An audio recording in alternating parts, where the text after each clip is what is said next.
Right, I'm getting this geared up. So mine has got a bit of a Christmas theme, and obviously I'm yes, my voice has slightly improved, but not that much. Good. Sounds better. It does sound better. Mm. I did a job interview yesterday,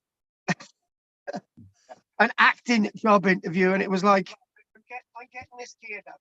How am I supposed to do an audition to try and give the voice that I would give if I was on stage? Yes, it was definitely difficult, Pete. Mm. Has anyone heard from Kate yet? She should be on. I can see her name is up there, but that's about all. Oh, there we are at last. Oh, for God's sake, Kate. It kept saying it's waiting for you. We had you on. Well, the screen said waiting for you. I was on and then I was off. Kate, no, Kate, there's a song there. Waiting for you, my love. Waiting for you. So sorry. Hey, maybe you could sing that at Donald Trump's next inauguration. Oh, yes, we've been waiting for him so long. The thing is, the one thing about Donald Trump is that Peter will pay for you to go over there for his next inauguration ceremony. But the problem is, it's a one-way ticket. Is that right, Pete? It would be, yeah. Why anyone would want to. Oh, now come on, Pete. It's not like you to upset people. No, isn't it? Oh, there we are. You haven't upset me. No. Nice try, though. I said Drink I some they were domestic, locking him you'll up. be all right. They won't be locking him up. They can't lock up a president of the United States. They've tried. They've tried for years and years. They've been trying. They've done everything.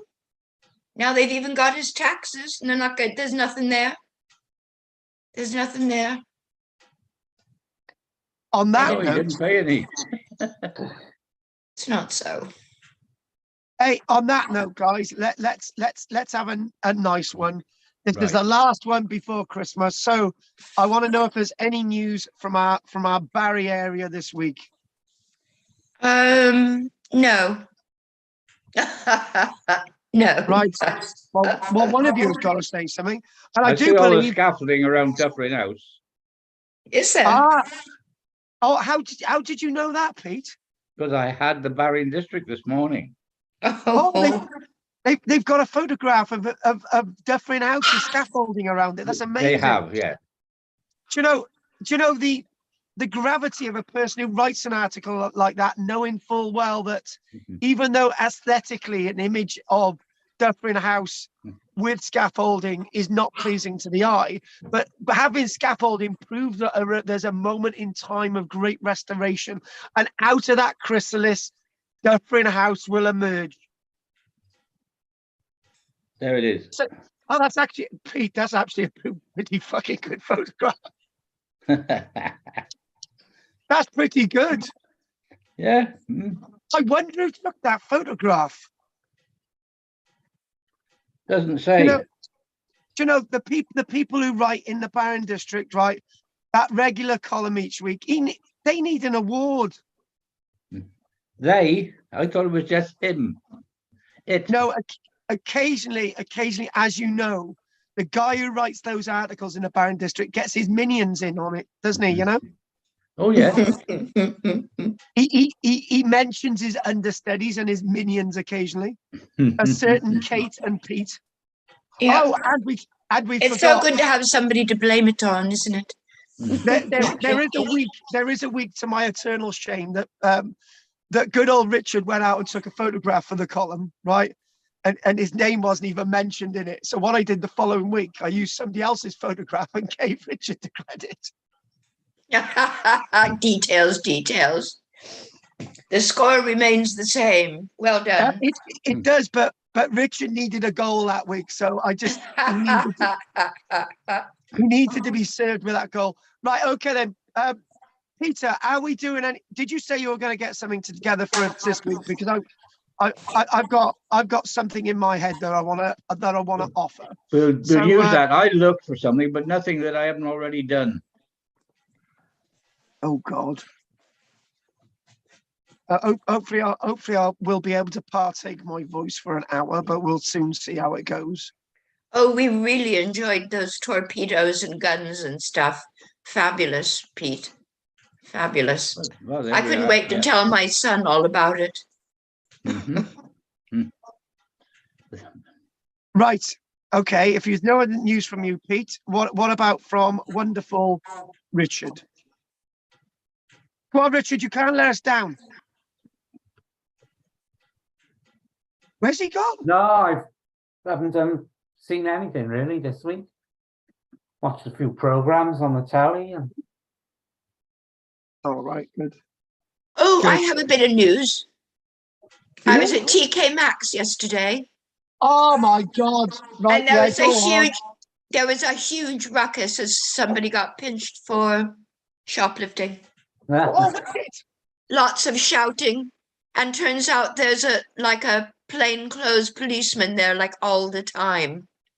Crazy. Anyway, very sad. Anyway, that's sort of news, isn't it? Oh, they didn't catch me when I was nicking stuff with Richard. Alas, they looked like addicts actually. What I was doing, right, when me and Richard went in TK Maxx, right, with his little green bag, he was, I was handing him stuff to look at, and he would accidentally slip it in the bag. Oh, that's shameless. Like women shoplifting and putting it under their baby's blanket. Well, you know, and then when me and Richard got out of TK Maxx, right, they accidentally dropped on the floor, and I picked them up, and I just went back to my car. Right. Okay. Hopefully my voice is going to hold out. I wanted to try and do something that I've been doing all year, but I'm trying to apply it to Barry. So here we go. Let's see if we can do it. And right, and I'm going to get some gubbins down as well. Some other gubbins. And some past gems. So if I got time, I'll go on to that there as well. Right, okay. So let's just do it. Oh, and by the way, you know, when I'm occasionally doing my pieces in the newspaper, unfortunately, I got stuff that nobody's got. Oh, cool. So, All right. this is a nice little thing about after I'd written my piece on the dock offices, I was looking through my paperwork, right, and there was this thing printed by the manager of the dock offices, and I remember him giving it to me, and it had all the individual details. So if I ever did write another piece on the dock offices, then I'd have a lot more information here. So anyway, Is it like the 52 fireplaces? Did it mention the seasons and the windows, etc., in the dock offices? Yeah. 365 windows, I believe, days of the year. That's right, and the two round windows being sun and moon. Hang on a minute. Sorry. Hang on a minute. It probably does. It goes into great detail in your yeah, there's 7 of something. Yeah. 52. Yeah, seven lights in the tracery fan windows above the original oak door, double doors. The porch has 12 panels, and within the structure there are 52 marble fireplaces. That's it. It was designed with 365 windows, most of which are rectangular and have 4 panes of glass in each, although there are 2 circular windows in the east and west walls of the entrance hall. So do you know what, right? If you have a good gubbins next time before I do my pieces for the Barron district, maybe I should look through what I've got. So right, I learned that from a school trip. I was the chair of governors of Cadoxton School, and we took all the kids on a bus trip around Barry, and they stopped at the dock offices and came up with all the history of it, all those points of the year. And you're probably given this thing. This is actually dated from 1994. Yeah. So yes, I might be having a chat with Richard tonight, but I'm not going to be telling him what it's about. But we might be having a chat later on, because Richard, it might only be you and me tonight. Ah. Apparently, So- mine with the dock offices at the moment is empty. It's completely empty, is it? Yeah. Yeah. I think Paul Ogden, I think he managed to get in there the other day. Oh. And there was nothing in there. He managed or something. He had a word with a caretaker or something. Yeah. And there's no office. You know, it was the Vale offices, wasn't there? Yeah, I thought it still was. No, the planning and so Still on. was. Apparently. I thought it was. Right. No. Okay. I think they're all working from home. Still. I'll tell you what, come to think of it, mine, see what was pretty good on Facebook. I think Go it's Nick Hodges. Is he the Victorian experience, I think? Oh yeah, yeah. He's Well, going actually, under yes, now. it was, yeah. And he had some pictures of the interior of the Friars Point house from Nice. 1910. Mm. I wonder where he got them from, Richard. And one of the gates outside by the lodge, and you can see that, you know, they had an artesian well there, didn't they, with a wind pump. Oh, The first picture I've really seen of that. Ah, that sounds good. Yeah, it's completely different gates. Gates or the architecture of the gates. Completely different. And no walls, you know, as it is now. You've got the low wall and then the railings above the walls. None of that. 1910, these, there's hardly any trees there because they've just been planted. All right. Yeah, And that was on Facebook, was it? yeah. I've got Carl now on full screen on my laptop. Are you seeing the thing I'm sharing? No, well, No. all I can see is you. Yeah, I frozen. can see a water bottle in a saucepan on the gas stove, Yeah. Right. and it's butter. got to be butter. Shut up, you. Right. Okay. Are you now seeing my screen? Yes. Yep. Right. One of my occasional cheats for my articles in the Barron District is, if I get really, really desperate, is that British listed buildings, and there's not all the Barry sites are not on there. I occasionally dip into this, and it's a fascinating resource, and you obviously sometimes this site is actually pretty useful. It looks at listed buildings in Britain, and all this stuff about the exterior and interior, hell of a lot of stuff on there, and it sort of makes you realize things that are not usually published out there, sort of on Wikipedia or whatever. That's one thing I stopped using, was Wikipedia a long time ago when I'm writing these things, because it's just not got the information. So I've got my good old books, I've got my good old paperwork, but sometimes when you want information about listing, particularly listing of ancient monuments, is this site, British listed buildings, absolutely fascinating.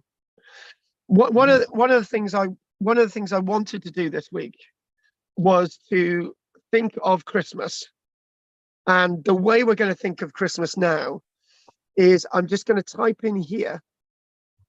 I'm going to type in here St. Nicholas Church. And we're going to go with that. And we're going to, and this is one of the things, whenever you're, again, this is an internet search thing. Whenever you're writing in St. Nicholas Church, you've always got to put Barry after it, because you either turn up in somewhere in England, or as I gave a walk once, most people turned up at St. Nicholas outside the church on the A48. Yeah, exactly. What in the direction that I'm going, this is in, I want to go to the church and I want to sort of look at the Christmas thing. And one of the pieces I will be doing in the near future is St. Nicholas Hall Community Centre. And the reason why it was built in 1897, and it's obviously a building that will be 130 years old soon. So you can sort of see the direction that I'm trying to go with my articles. So I'm just typing something in here to make sure that we ain't disturbed. So that's that. So the one direction I want to go into now is we're gonna go with this building, right? A bit of a distorted image of St. Nicholas Church there. So what I think I might do is actually go with another image. So something a bit more relevant. Oh, that'll be nice. That's good. That's a good one, isn't it? Yeah. That's Cute. a nice little one. So that's amazing. It's amazing, actually. It is good, isn't it? And yeah, it is good. That's a long time ago. Look. Well, it is. It's before 1876, because this is when it was still a big, fat, robust church overlooking the sound of Barry Island and the mainland. And look in the distance, you can sort of see our Bendrix Rock. Yep. It's lovely. We love this, but there are some exaggerations. The church wasn't really that fat, and the porch wasn't that fat, but we're loving it anyway. I want to love a moment in time, and it's Christmas. So the moment in time I want to go to, it's a surprise that Barron District didn't ask me to do a Christmas piece, but you know, we've continued, and obviously next week I'll be leaping on to another piece, and obviously Richard, Kathy, and Peter, I'm always looking for images and things to write about upstanding buildings still in Barry. I've got a list of about 6 so far of buildings that I can't find anything on. I've got the Osborne Hotel, not the Osborne Hotel, because we've already done that. The other hotel, which is on the other side of the square alongside the railway embankment. I can't find anything on that. Yeah. There's Palmerston House as well, which is near the old Waitrose. It's a lovely building. I can't find anything on that either. There's 1 or 2 images that Kate's taken photographs of. Can't find anything on them. So it's not that I've got lack of buildings to write about, but I've got photographs, but it's finding the information on them. So we're at Christmas, and I wanted just to think of something. And we always take Christmas for granted in this modern day and age. Looking at this image, if this was an image on, if you're looking at this, somebody must have sat down there at sometime late autumn, because there's leaves on the trees, but it looks a bit brackish in the distance, so sort of late autumn. But a month later, if somebody was sat here, there would be no leaves on that tree. Similar view. And you're thinking, well, what would that person be thinking of on the 24th of December? If we're thinking about the year, if we want to take the year back to 1500, what are they thinking of? What are they planning? There ain't shops to go shopping. It's the solstice. But that's the 21st of December, Pete. So we're going to go. They'd be doing Christmas. It'd be the beginning of the 12 days, wouldn't it? Yes. How would they, Peter? It's a pagan festival for the solstice. and what are they? they used it Oh, then yeah, for but Christmas. yeah, but by the Hang on, I think he's 1500 actually it was born in Christmas. Guys. June or July. Guys, you're missing the point. You're missing the point. The point is, it's 1500s and it's a Christian country, so we know about all that pagan stuff, but it's thinking about it's 1500 and what are they going to be doing? What are they thinking of on the 24th of December? This is the thing. Obviously, are they going to be going to church on the Sunday, or if it's a Saturday or whatever, it's going to be Christmas Day? Are they going to be Yes. going to church on Christmas Day? So if it's a Yes. yes, how are they going to be waking up that day? They're still going to need to tend to their animals. They're still going to need to carry on with their lives. If somebody comes into the harbour, Do you which know is what? down, go on. I was just thinking that's probably, I wonder if that's why services are like solidly at 11. Give people a chance to do their thing in the morning with their animals and heat up their bread oven and then go to church. This is how I want us to think. This is how we're thinking. This is what were they doing? Were their Christmas would have been very different from ours, and obviously they wouldn't have had the fir Christmas trees. So what are we talking about? What didn't they have in 1500s? They didn't have a red Santa for a start. They didn't have fir Christmas trees, right? When I was a boy, we always had a holly tree as a Christmas tree. Interesting. Lovely. That's interesting. And when Always you were had a a holly boy, tree. when you were a That boy, sounds Peter, gorgeous. no, bring all this in. I want all this stuff in. I want Christmas as a Christian thing. So, but Peter's right in what he said. Holly, mistletoe. Mistletoe's really, really interesting, right? Because mistletoe sort of it's an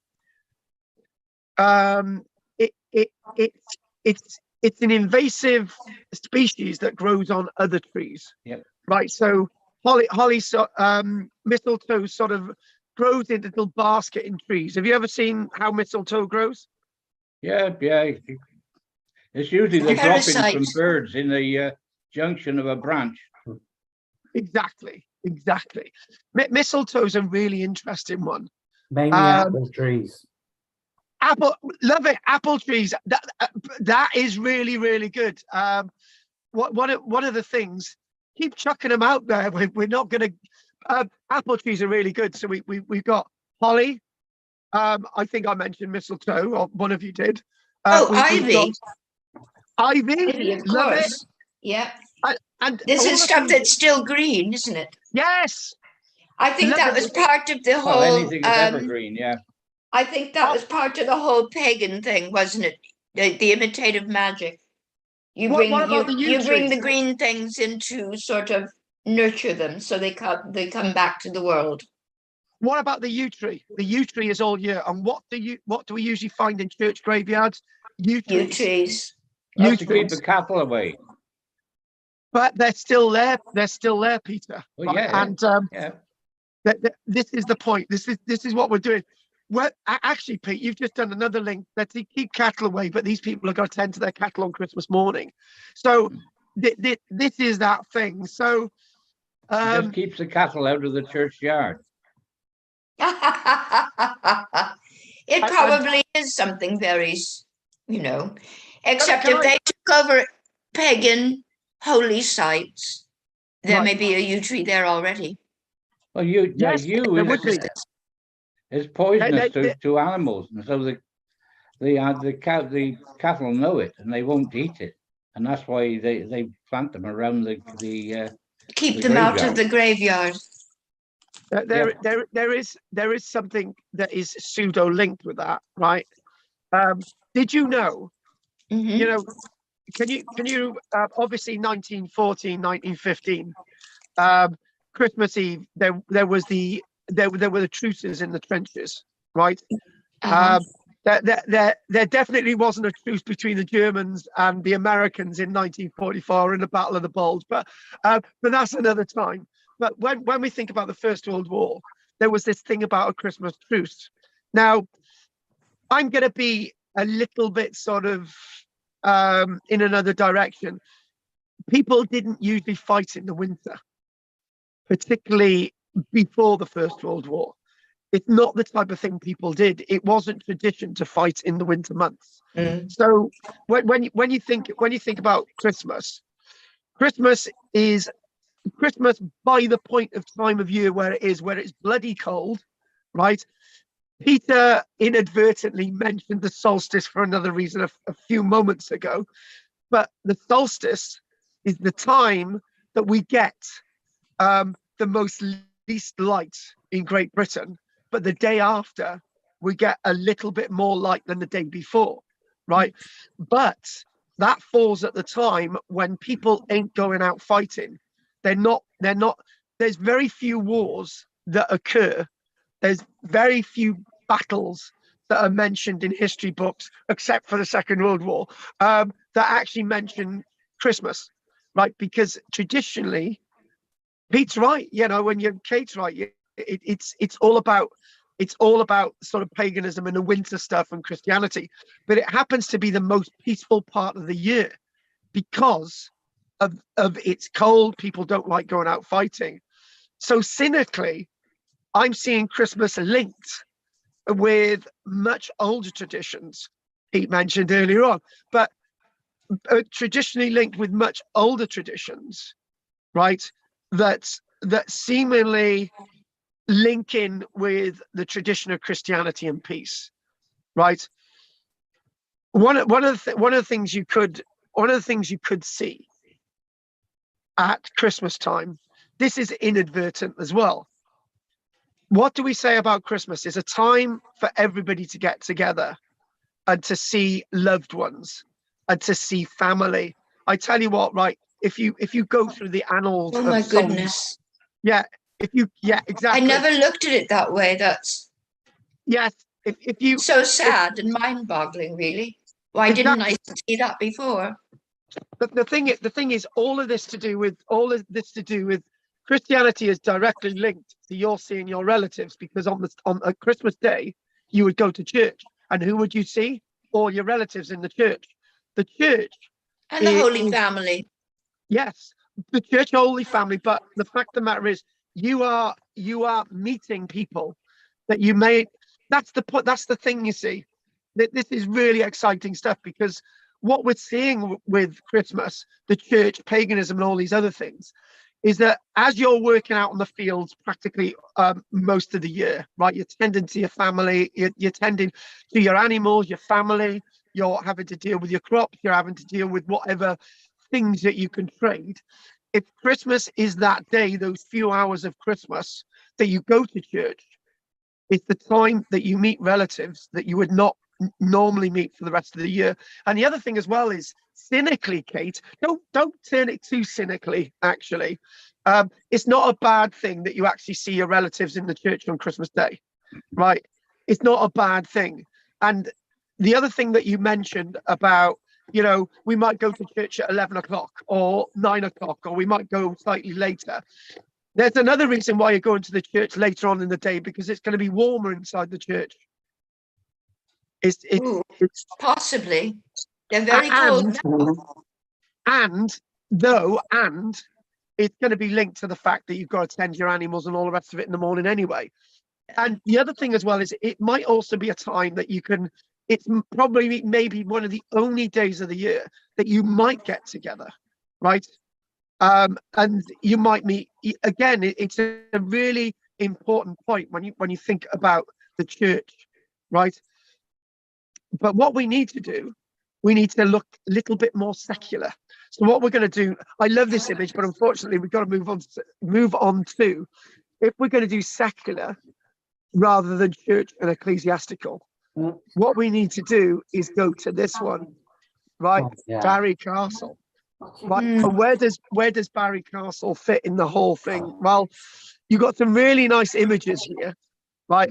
But you're not going to get a photograph of the time that Barry Castle actually had an inn, right? So what we're going to do, oh my God, there's our There friend. he is. Yeah, there is. We don't want him Victorian on there. experience himself. Yeah, Victorian experience himself, right? What we want, we're scrolling through these images, these really nice images, right? But what we are going to do, we're going to settle it there. right? And we're going to think of Barry Castle in the 1500s. It's really starting to look ruinous. Roofed That with bit- Cornish slate.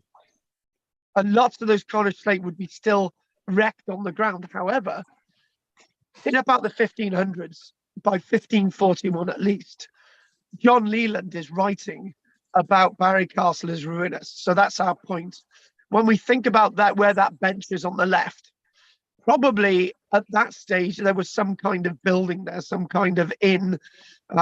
We know that the inn was well gone by sometime in the 1800s. It was all part of this sort of extended farm, Barry Castle farm. But in there was likely to have been an inn, right? So you're thinking of this sort of secular place on Christmas Day, right? There weren't the laws and rules to stop people drinking on Christmas Day. And the other thing as well is, right, this thing about alcohol being unholy is a modern invention. Yeah, it's a Particularly when you- Puritan thing. Yes. And one of the things that we do know is that you drank beer, you drank ale because it had been brewed and all those toxins and bacterias causing those viruses to make you ill had already been killed off through the brewing process. So if you'd been to the church, and you're talking still in the 1500s, early 1500s, you're still talking about Catholicism. So, having a bit of communion wine wouldn't have gone amiss, would it have, Kathy? Or Kate? I will put Kathy in there as well. But when you think about it, you may have gone to the other place in the village, i.e. the inn, right? But there's an interesting point with this. And it's a point that me and Richard have been sort of thinking about and maybe debating and all the rest of it. If we think about St. Nicholas Church, we think about there being another inn at the bottom of the hill. So would they have gone here, or maybe would they have gone to the other inn where the harbour is? Right. So it's a very, very different time. It's a very different time that these people are living in. And going back traditionally, it's something that I really talk about is when we look at much earlier periods, such as the Neolithic, for example. And this thing that we're buying into whilst I'm talking today, and somebody's made a really interesting point on social media on YouTube, which we're going to come on to. One sort of point that we're talking into the 1500s, and this sort of Christmas time and this experience, right? And me saying that if we go back again to the church, and somebody's made a really interesting point about St. Nicholas Church, and there it is again, right? And Oh, so cute. So cute. It is so cute. But somebody's made a comment on the internet, which we've got to chuck in here. It's sort of not relevant to what we're doing, but it is relevant. But before I mention that, one thing that I'm usually banding on about when I'm looking at prehistory is that most prehistoric archaeologists and historians turn around to say about Stonehenge and Avebury.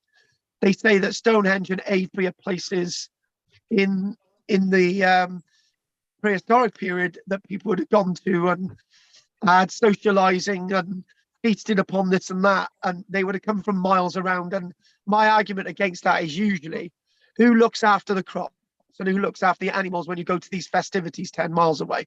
And the answer is you've got to leave people behind to look after them. So there's no opportunity for everybody to go to these festivities in prehistory. You can argue with me till you go blue about that, but if you spent all year looking after your animals and then you leave them for somebody else to nick, it's just not going to happen, right? So why is that different? Why is that different in the medieval period? People felt safer in the medieval period. It wasn't necessarily safer. I'll tell you why in a moment. I'll tell you why in a few moments. But people felt safer in the world of the 1500s, 1600s, 1700s, right? So they may have felt safe to go to church, right? And they may have felt safe to see their loved ones and relatives.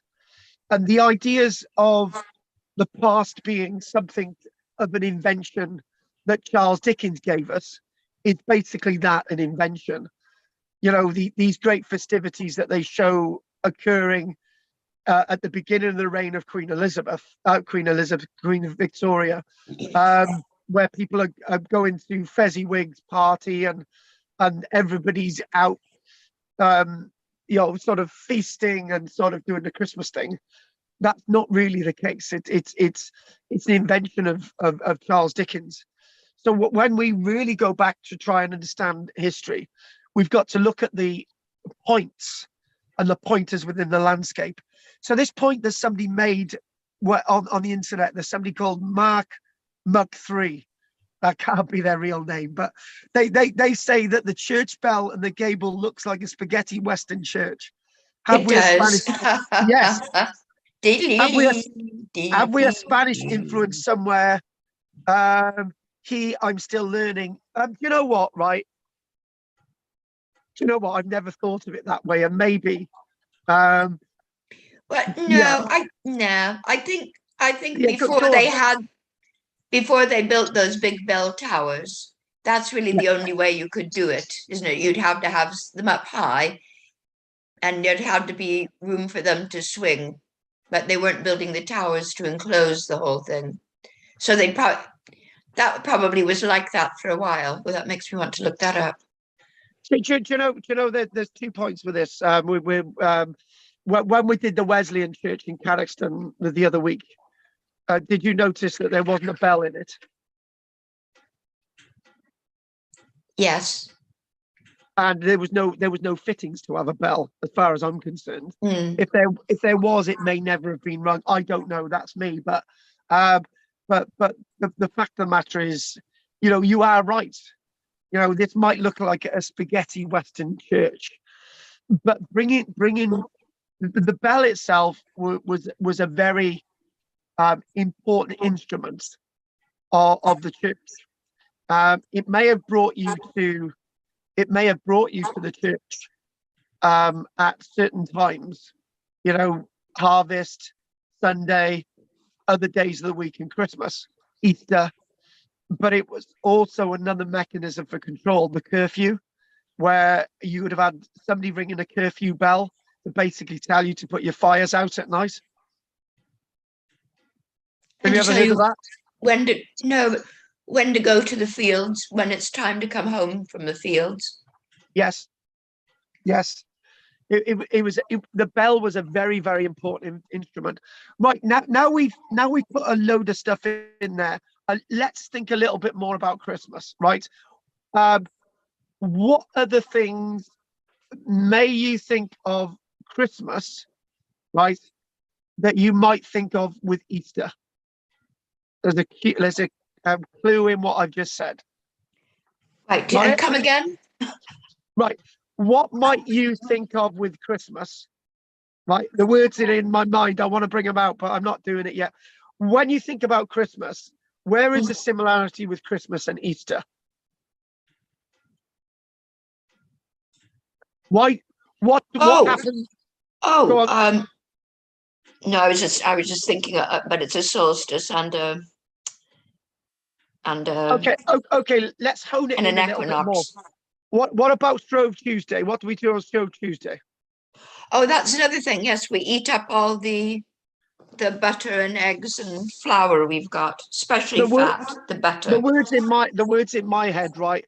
What we traditionally do at Easter and Shrove Tuesday and Christmas is we eat a lot of crap. Easter is close to the equinox. Yeah, but we do eat. Yeah, we do eat a lot of crap, right? You know, and this is one of the things, right?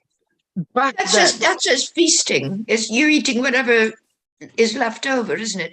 Also, I would have thought by Christmas, you've got you'll have had your big slaughter a few weeks before, and so you've had a reasonable amount of reasonably fresh meat as well as what you were processing, and you will have had recently your harvest, hopefully, with loads. So you might as well feast. You could all be dead tomorrow. But actually, you've tied in with something else, right? Wonderful Pauline and Richard, right? They went to a. It was a few years ago now. What we did, we had Saturnalia, right? We had a lecture about Saturnalia, and I had Cool. as many pornographic images as I possibly could in that lecture, and it's the only way. It's the only reason Pauline went along. But there were all these images of Saturnalia, and what Saturnalia is technically is on the 17th of December all the way through to the 25th of December. In the Roman world, there was this festivity of Saturnalia. So basically everything was in reverse. So if you had been the head of the house, you had to act like a servant, and the servant had to act like the head of the house. But at the end of that, it happened to be the 25th of December, right? This is in the Roman world, well before Christianity and all the rest of it, right? And it was that sense that at the end, it's the last moment for debauchery. It's the last moment to eat up all the stuff that you had there, all the nuts, all the sweet stuff.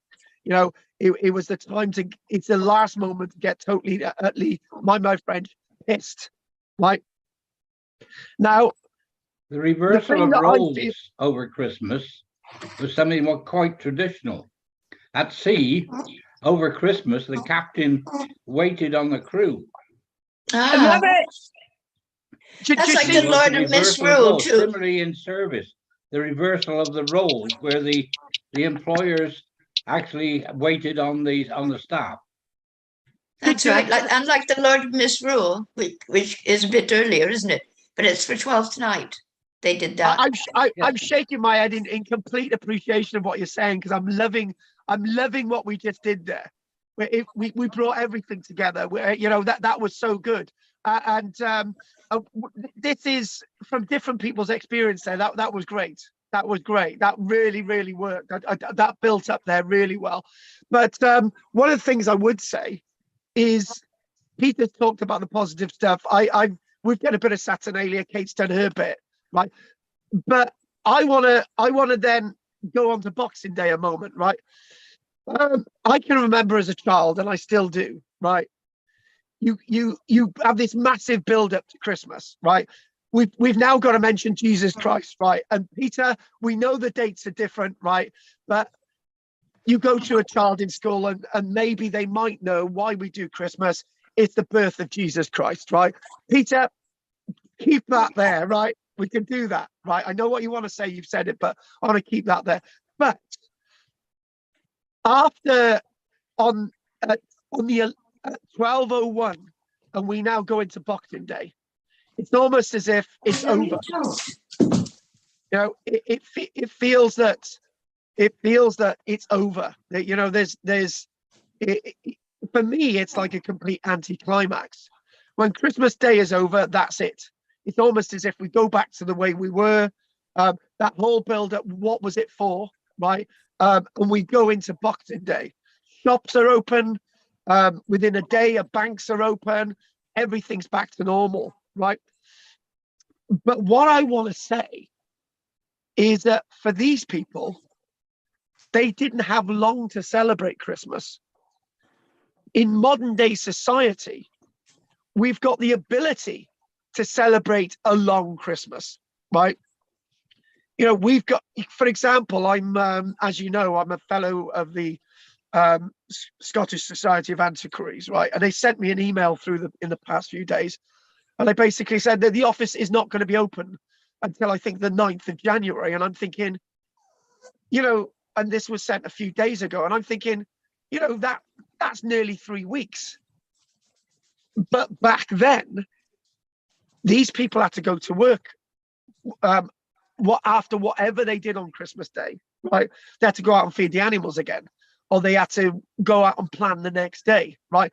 Christmas for them was over. It was only a brief moment, right? And in many ways, when I experience, lots of people don't, but when I experience this thing about, oh, I feel that Christmas is over, when I get to 12:01 and it's now Boxing Day, right? It's probably a feeling that it's age old. It's tying into something. I don't think in Britain we do festivities that have a positive effect. Can you see what I'm saying? It's almost as if, oh, we can be nice to each other for one day of the year, and the rest of the year we can be absolutely appalling. We can abuse each other. We can be horrible to everybody, and so on and so on. So, it's almost as if these people probably did Christmas in a better way than we do, or we celebrate it. And I think that's something to be remembered. It's almost as if their bit of Christmas was tied in with what they did, their tapestry, and then they did something else. With us, we have this massive build-up. We put so much effort into it. I tell you what, right? These people in the 1500s or the 1400s or the 1600s or the 1700s, and then we're getting into dodgy territory because we're starting to get into the 1800s and sort of Christmas evolving into something else, right? These people did Christmas probably a better way than we did. It obviously wasn't materialistic. And this thing about present giving, right? They didn't. These people, Christmas cards. I think the first Christmas card was sent or given to somebody in about 1840 odd, right? So before that, people didn't give Christmas cards, right? Okay. We're now demolishing Christmas, and I apologize for that, but what I'm trying to do is I'm trying to do Christmas from a point of view that these people would have seen it. So there was no Christmas cards, right? Was there kissing under the mistletoe? Well, maybe not. The mistletoe is quite an ancient thing. We're not going to demolish that one. Meeting people on Christmas Day, I would say that that's something that they would have done. So that's a tradition way back. Would they have dressed in their finery? Well, who dresses in their finery for Christmas Day today? Well, you might be given a nice fluffy jumper, and you might wear that, or new gloves.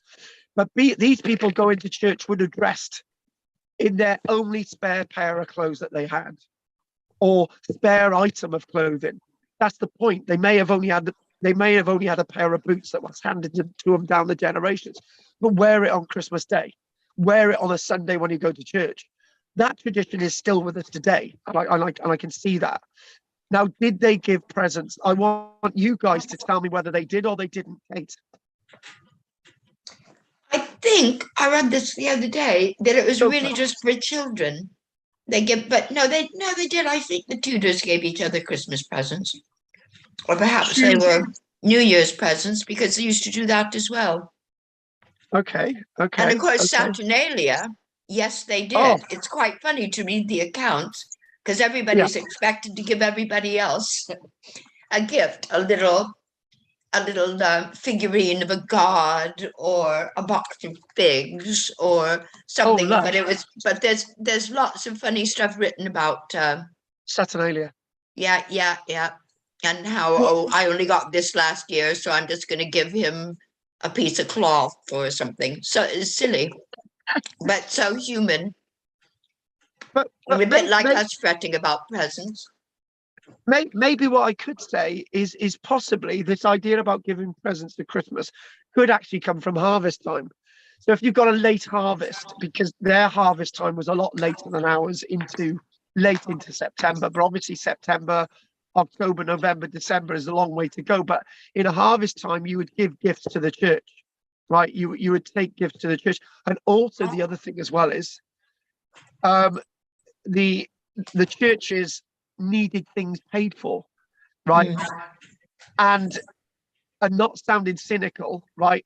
The church still had their tithe. And you're thinking you're giving a gift to the church, or you're taking something along to the church.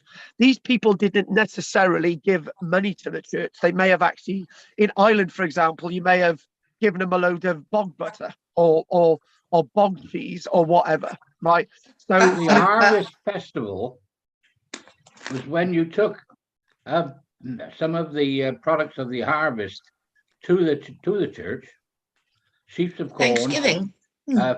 fruit and vegetables, etc. They were placed around the church, and at the end of the service, they were sold off as funds for the church. That's interesting. and all a sense of pride, you know, all these sort of link in, Mm. right? All these things sort of link in. So this thing about giving presents, it's almost as if there is something in what we're saying about Saturnalia. There's something about what we're taking to the church. But you know, this is a really, really good point. And maybe, and this is if it's the only time of the year that you're seeing your extended family from all the field. Remember, these people, most of them live locally anyway. They all lived within the parish. That's where they live. That's where they always live. But somebody may have lived all the way over there and never ever saw anybody else because they're always looking after their pigs, right? A swine herder would have looked after their pigs all the time. You know, there's lots of needs with pigs. So it may have been leaving somebody home and basically going to the church that day, right? Or trying to make an effort, or even bringing your pigs with you. And this is a thing. We've actually moved on to the last thing.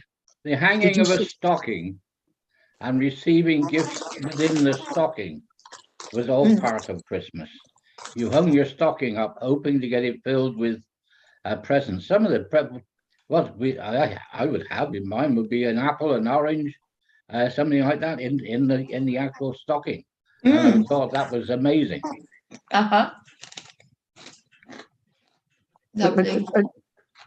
But guess what? We're gonna take our pigs to church. Who let the pigs out? Oh. We're gonna take our pigs to church, right? But during the war, all the pigs had to be registered. Oh no, not during the bloody war! Please. Yeah, during the war, all the pigs had to be registered, and a farmer would register. If his sow had 12 piglets, he'd register 10 and sell off 2. And we would have had to and fed them on scraps from the kitchen until they were big enough to butcher. And also, Peter, when people realised, right, and I'm not sound crude just for the sake of it, right? When people realised that when human beings eat food, they don't always digest it, right? Pigs would love to wallow through human shit, and that's a fact. They just love moist ground. And they like, yeah, exactly. But anyway, so the other thing I want. Oh my God. The other thing I wanted to say is that you know, we've about presents and so on. And I mentioned our swine herd, right? If the swine herd couldn't find somebody to look after their animals because everybody wanted to go to church, they would take their animals to church. If the shepherd would have taken his sheep to church, because the shepherd is out there looking after his sheep, so he's got nobody to look after the sheep because it's his job, so he takes the sheep to church. You've got somebody who's got his prize cow and he can't afford to leave the prize cow at home, even though he feels really safe somebody might nick it, so he takes the cow to church. And then you can start to see the traditions of church building up, because you know, when you look at all these stories about you know, the Christmas nativity, you've got the shepherd and there's sheep in the stable, right? And you're thinking, well, right, that's explainable, because the shepherd needed to watch his flocks by night. There you go. There's a direct quote. Shepherds needed to watch his flocks by night. And he would have had to have brought his sheep to church. So, you know, it would have been, and actually, you know, I'm going to be a bit more cynical, right? This is a perfect time to move your animals and to trade your animals, because if you can't leave your animals, you've got to take them to church, and somebody needs some animals for the next year. It's a perfect place to take your animals on Christmas Day, to swap them, to sell them. Christmas itself is a commercial sign of activity. We see it today. Shopkeepers today are thinking, right, what we got to do now and tomorrow, right, and Saturday, we got to make as much money as we possibly can, right? And these are the days to make it. We got to make it now, right? These people had an opportunity on Christmas Day, if they take their animals along, to sell their animals or maybe pay their taxes. So you can imagine the priest at the end of the day might have half a dozen cows in his yard, a couple of pigs because people have paid their taxes, a load of corn. I'm sounding cynical, but this is the way the church can really cash in. And the church, I'm sorry to say, the church does cash in on Christmas. I from past experience, I'm not going to go into detail, but by past experience, when I've gone to church on Christmas Eve, right? And I think I've been to church on Christmas Day once, but on Christmas Eve, the platters are full of money, right? Are so full of money on Christmas Eve. You know, people put envelopes in, people put 20 quid notes in. You know, once, right, I felt so guilty. I only had a couple of quid, right? So I thought, oh, right. You know what I did, Pete, don't you? Right. I You think I flicked chucked the a bottom quid of You the put tin, everything you make it had sound as in, but though you- attached to a string and pulled it Shut back. up. No, I'm doing it, right? You I flick threw the a pat. bottom of it to make it sound as though you put something in it. No, I didn't. No, Pete, I didn't do it that way. I chucked a pound in and took 50p out. There's nothing wrong Love with it. that. Oh, but we would be given collection money as kids. And then when it came round, when the tin came round, you flick the bottom of the tin, you held your hand over it and flicked the bottom at the same time, and it sounded as though you dropped a coin in when you kept the coin for sweets. Guys, what? But now what I want to do, what I want to do, Kate, we've done all the cynicism, right? Okay. We've completely demolished Christmas, right? But Oh no, that happens in another 100 years. no, The Puritans tried to destroy it. No, yeah, no. Kate, what we are going to do now, right? I want to talk about some massive positives. Okay. Regarding Christmas. Lovely. So, and we go. That's not bloody St. Nicholas Church. It's another St. Nicholas. Hang on a minute. That's not St. Nicholas Church, is it? It looks like it, yeah. Yeah. Of course Yeah. it is. Looks smart too. Oh yeah, it is. Yep. Well, it is. You can see it's the curve of My the God, road of there. course it bloody is. It's the bottom of Park Crescent. Yeah. Uh-huh. That is St. Nicholas Church. Oh wow. Thank you guys. That is. Finally today, right? Because we're close on doing an hour, right? Finally today, I've done a lot of cynicism now, right? And Christmas is supposed to be a time of joy and happiness, right? Give me one positive. Supposed Kate. to be. Shut up. Kate, give me one positive that people from the 1500s, real positive, not a cynical positive. Yeah, I'm going to be doing you other two, so you've got a few moments. 1500, right? Give me one massive positive that you would feel after Christmas Day on the first. Start again. A positive that you would have felt on Christmas Day, right? On the 26th of December, 1501. Go on, give me one, Kate. One positive. It's probably leftovers. Cold There's meat and pickled leftovers. onions. Exactly. Lots of Oh, leftovers. come on, Kate. No, but like, I'm sorry. I'm sorry. I'm trying to wrap my head around that positive about the next day. What about positive of the day? We skipped that bit, did we? Oh, all right. No. Okay. What I wanted, I don't know. I was thinking of myself then. Sorry. I was thinking about why I don't why I feel a bit low after Christmas Day. I put my Oh own yeah, bias it's in usually, there. it's usually, Like, well, I don't think they would feel that let down the next day because they carried right, on, okay, do your didn't Christmas they? Day. I want, right, it's Christmas Eve, right? Christmas Day, what have you got from Christmas Day? What are you looking forward to? What have you got from Christmas Day, Kate? The other two, you got moments. Think about this. Go on, go for it. I love the carols. I love going to the church at Christmas time. Oh, They put greenery everywhere. It's beautiful. Apart from seeing everybody, it's just a beautiful time of year. hang on, you got two there, Kate. You can't have both. Right, you got the carols. Yeah.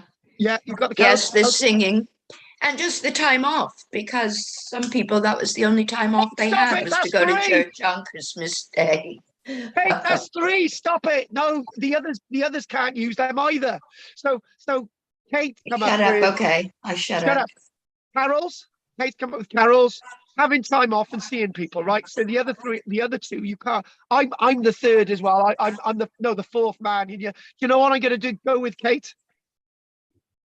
Is Yeah, the smell of the smell of the church building. That's what I'm going to go with. I love it. Yes. I I love it. bet I it. love it. It's the frankincense. I burn it Oh, sometimes at home. It's lovely. the smell, the ambiance, church. I'm there, right? I've It done feels that one. holy. That's me. I own And that one. I and own it.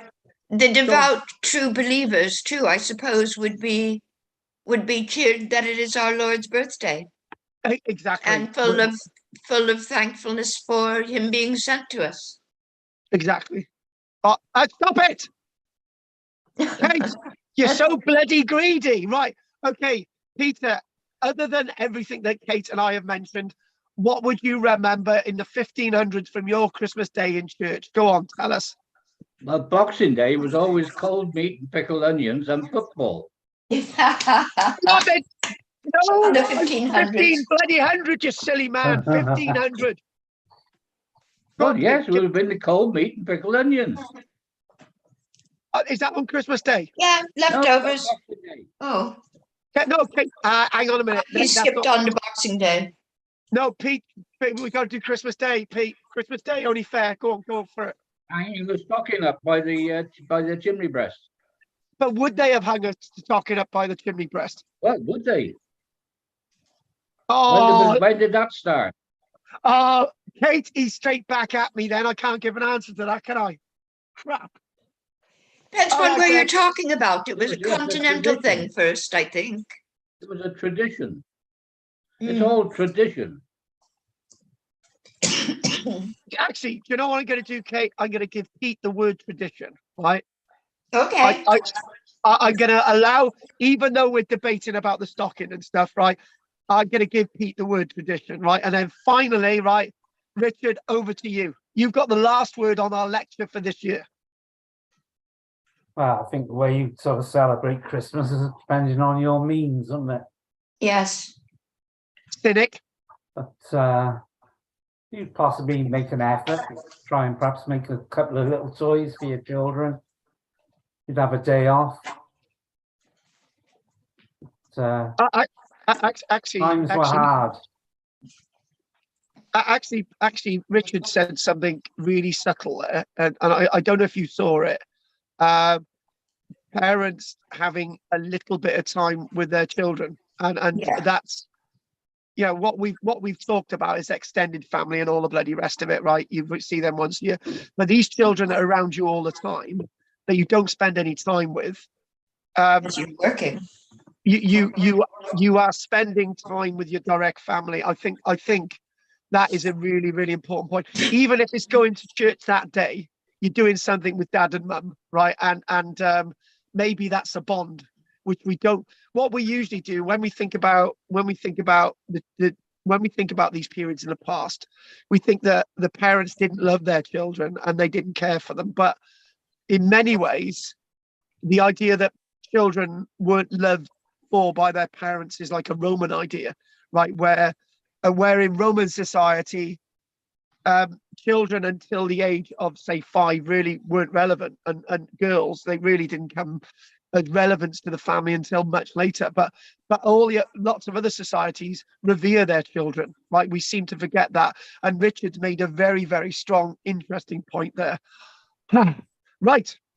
So okay. Strangely That's enough, I've Go got a on. little piece that I found. It was only I was going through stuff yesterday on archaeological Cambrensis, and I found a little piece, and it was Go on. actually on St. Nicholas Church. Yeah, go on. It was written by Sir Stephen Glynn. Go on. And I know that he did a survey of all the churches. And this dates back to, hang on, I've lost it a minute. 2 secs, nearly there. And this is what he wrote in 1866 about St. Nicholas Church, Barry. He wrote, "A very small, mean church, externally whitewashed, roof and all. It has a chancel and nave, and over the west end a bell cot for 2 bells in open arches. Chancel arch is flat, plain, and diminutive. There is a south porch. The font is octagonal and modern, and the windows have all been modernized. In the churchyard is the stump of the cross shaft." And that's his description then. Well, what date's that? 1866. So Just it's before. so it's the old church, not the one that's standing there. Just before they knock down the old bastard. I tell you what we're gonna do in 1876, so it's 10 years before. So what we're gonna do, we're gonna look at we're gonna go back to the church and just think of that description. Right. So talking about whitewashing the roof. Okay, we'll go with whitewashing the roof. This thing about 2 bells. Is there room for 2 bells in there? Well, one Well, opening that is room, substantially smaller. Could be a decent sized bell and a small one. Or I'm what pretty else? sure, well, the church now, mind, has got 2 the same size. Right. Right. But the earlier one, looking there, isn't it? As you say, it's a Perhaps that small one. drawing it just isn't very accurate. There was a story in the medieval period of one of the the bell being nicked. I think by a local guy or something with local links, and it ended up being found in the old harbour. Typical Barry thing: you nick something, you just Yes. dump it. It's the medieval equivalent of a grocery cart. Yeah, exactly. I just think it was like, it was like, we're going to nick the bell. Oh, we can't be asked. We'll just leave it in the mud. Typical Barry. We'll nick someone's car and just leave it somewhere burnt out. Right. On that note, we're gonna thank you for that contribution, Richard. Everybody's contribution has been great today. I just got to mention, Kate, don't forget to send your shekels over this week. I will not forget. I know it's a lot of money, but No. By the way, I paid in the first bank account you made, not the second one. Yeah, don't worry, I got it, Pete. I had a blonde moment, right? I got it, right? Yeah. But I got it. It's come through. What it is, the Barclays is taking a long time to close that account, and it'll probably take another 6 months. So the money's still coming through. Okay. But use the details that I sent through. So well, now I will. Yeah, but prior to that, I used the one that you sent through previously. Yeah, which was blonde. Yeah, which was wrong. Yeah, which is wrong. But yeah, basically, the details. I'll read them out anyway. I'll chuck them on the screen quickly, right? Right. Hang on, Well, chuck 'em on the I've screen. got them anyway on an email, so I've got the new one. So the village where I was born and brought up, there was two main Protestant religions, if you like. There was the Wesleyans and the Bryanites, and never the twain shall meet. And the Wesleyans, they built themselves a new chapel. And the Bryanites said, well, they built a new chapel was fit for any abbey, but as if the load to cheat the Lord, they built the back part shabby, because the back part was plain brick. Oh, what a thing, eh? Yeah.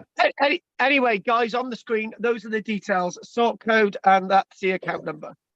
Oh, 18. Is that the one I've got?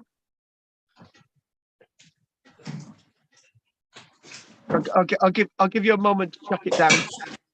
Oh, no, So- I got a different one of that.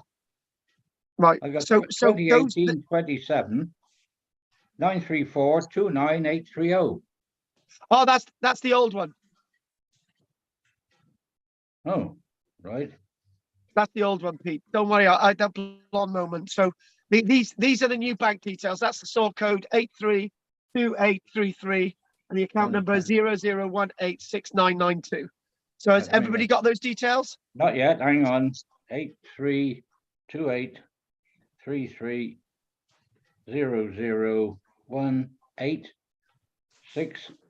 83283300186992. That's correct. Right. What bank is that? RBS. RBS. Okay. Have you got them all, Richard? Kate? It's the same one I used before. Well, you've got to double check it is. The one I did last week. Yeah, I think it's the one you did last week. Yeah. Yeah. Right. So if everybody's got those details, that would be great. So I'm going to knock that off in a couple of seconds, and done. Good. Right. Okay. So anyway, thanks for everybody's support this year. And Richard, Peter, Kate, anything you want to say before we nearly wind up? No, just the raffle. Oh yeah, we've got to have 2 raffles this week, right? Yeah, right. Before we do the raffle this week, right? We are going to be back on Wednesday the Wednesday the 4th. Okay. We're gonna be back on Wednesday the 4th. Right, so it's Wednesday the 4th. So we won't be doing anything next week. And we're gonna have 2 raffles this week, right? So Kate, what's the first prize this week? Right, the first prize. It's sort of hard to decide which should be the Christmas prize, which would be the second one. Yeah. But this is oh, where's my camera? Where is it? Well, what I'm gonna do is I'm gonna give everybody numbers. Richard's gonna have number 1 for both raffles. Okay. Peter's gonna have number 2. Kate's gonna have number 3. Kate, if you win it, right, we'll have to think of something else. Exactly. I'm trying to get rid of this stuff. 4. Bruce will be number 5. Where's my camera? Right. Okay. Where's my camera on my keyboard? Richard, shall I be nice to Pauline and give her a number? Down in the left-hand corner, usually. Hey, Oh, hey, no. Richard. Oh no. Richard, I tell you what, Richard, right, for all the abuse I've been All giving right. Pauline, we'll give her a number, okay? Pauline's number 6. All right. Oh my But goodness, she's I got only- lost. I got to be fair on everybody else. I'll put a pound in. Pauline can. Pauline's only doing one of the raffles. Okay, she's doing the first one. Come on, Kate. We want to know what these bloody I prizes can't are. find it. Okay, the first one. It's a vintage card game called Lexicon, the Wonder Game. And it's got a very cool sort of sort of early mid-century graphics all over it. And it's got a Oh. book of the rules. And there are more than one game you can play with it. Well, Pete's gonna love winning Perfect that for one. Christmas. Right, so that shut That's up, the Pete. first one. Do you want to Right, see? go Do on. you want the second one? Yeah, go for it. The second one is a deck of ordinary playing cards, except they're not ordinary. They also are vintage, unopened, unplayed with, virgin cards, and they were obviously some sort of corporate gift from Redland Concrete Products. Oh, Pete's gonna love winning that. It says Ah, they're Waddingtons, and it says all British playing cards, and they still have the like cellophane shut inside. well, I tell you what, if Pete wins that, he can give it as a raffle prize for the Flat Home Society. There you go. Pete. There you Pete, so go. what I Yeah. gotta do is pamper to Pete because he can be very brash sometimes. Right, okay. So what we're gonna do, we're gonna do the raffle draw now. The first one, right? All right, hang on. Let me get. This let is me for get this. Lexicon the Wonder Game. Yeah, here we go. We're generating the numbers. We've got to put 6 numbers in there, right? Number 6, right? There we go on the screen, right? 1 to 6, and then if we press the number there, and we'll come Round up and with it. round and round she goes where she stops. Number 3. Who's number 3? Hooray! Not me. No, Pete? Wonderful. Oh, No, more hang than on, no, 20 Pete's games you can no! play. Pete's No, it's number not me. 2. I'm Sorry? number 2. I said hooray, it's not me. Oh, you're such a sport. No, it's number. Who's number 3? That's Kate. Oh, come on, do it again. All right then, yeah. Oh. Pete, you survived it. I really don't want it. I mean, it's great, but I have so much of this kind of thing. Right, here we go again. We're going to do it again. Fingers crossed for you, Pete.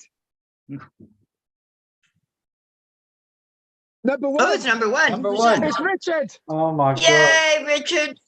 A lovely game to play when we're snowed in a month or 2. You never know. Right, okay, Richard. Now we're going to do the next one. It's 1 to 5 now. And 1 to 5. There we go. And the winning number is going to be generated. And here we go. We're going to push the generate number. Number 5. Hooray! It's Ruth. Yay, Ruth. Right, I'll put it by with her name on it. Good. She'll be so excited. And you've got to wrap it up as well. You've got to wrap it up. And on the next one, she's got to open it. Right. Are we doing online next time or what? I really don't mind when the weather's not nice, because it's not really very comfortable in there when it's cold, is it? Well, do you know what? I was there yesterday. I was there, and I'm moving the books around, and I just moved the bookshelf to go over to the right there. So I'm doing stuff in the. Do you want us to come? We'll come. Oh, it's a complete bomb site at this minute. So So maybe not this week. well, not next week. So I tell you what, on the 4th we'll do the studio again. Okay. Okay. No, Okay. no, my head's gone. On the 4th we'll do online again. 4th online. Okay, great. You do? Okie doke. 4th. You want online. us to Right. help you with your library? We did say we would help. Yeah, well, I think the following week, right? Kate, you can come down and help. Okay. Right, right. Finally, Richard, Peter, Kate, any questions you want to ask before we finish? No. No, nothing I can think of. No, not that I can think of. Okay, then, Kate. Anyway, thanks for your support today, and we will see you on the 4th of January. Have a very Merry Christmas. Richard, Pete, Kate, keep yourself out You of any too. trouble. Merry Christmas. Oh, I will. I'm not Yeah. going anywhere. Merry Christmas, everyone. Good Christmas, And you everyone. too. Merry Christmas Aye. and Anyway. Happy New Year. Anyway, love to Pauline. Take care. Cheerio. See you later. Bye, kids. Oh. Yeah, see you later, Richard. Bye. 6 o'clock. Bye-bye. Yeah. Cheers, everyone. See you later. Take care. Bye. long. Bye-bye. So long. Bye-bye. Ta-ra. Bye. Cheers, Richard. Cheers, Kate. Right, that's it. We're back on later on at 6 o'clock. Thank you very much for watching me on this doodah, and that's it. Thank you very, very, very much for your continued support, everybody, and we'll go from there. what I might do is take a bit of a break, and I might do a 10-minute video online. So that's going to be my contribution for YouTube this week. Thank you very, very much. And I will be back on very shortly. Very, very shortly. Got to do something about this voice. A drink would be good. And go from there. Thank you. Over and over out. Good. I'm going to check the chat box. Nothing in the chat box. 1, 2, 3, go.